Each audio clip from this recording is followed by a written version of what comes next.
નમસ્કાર ખેડૂત મિત્રો, આજે છે તારીખ 13 ઓગસ્ટ 2026 વાર છે આજે ગુરુવાર અને આજે આપણે થરાદ માર્કેટ યાર્ડના તાજા બજાર ભાવ જાણીશું। આજે પણ જીરોના ભાવ 4000 કરતાં નીચે ચાલી રહ્યા છે।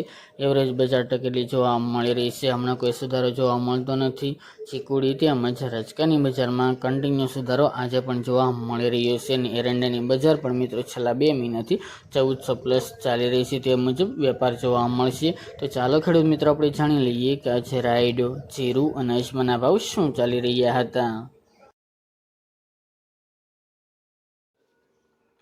ખેડૂત મિત્રો, આજે આપણે થરાદ માર્કેટ યાર્ડના ભાવ જોઈએ તો જીરું 2500 થી 4071 રૂપિયા, રાયડો 1500 થી 1616 રૂપિયા, ગુવારગામ 871 થી 1160 રૂપિયા, એરંડા 1370 થી 1428 રૂપિયા, ચીકુડી 4400 થી 4960 રૂપિયા, મેથી 1020 થી 1714 રૂપિયા, ઈસબગુલ 1600 થી 2500 રૂપિયા, વરિયાળી 1250 થી 1770 રૂપિયા, બાજરી 435 થી 503 રૂપિયા અને ઘઉં ટુકડા 496 થી 503 રૂપિયા। તો ખેડૂત મિત્રો, આ તાજે આપણે થરાદ માર્કેટ યાર્ડના તાજા બજાર ભાવ।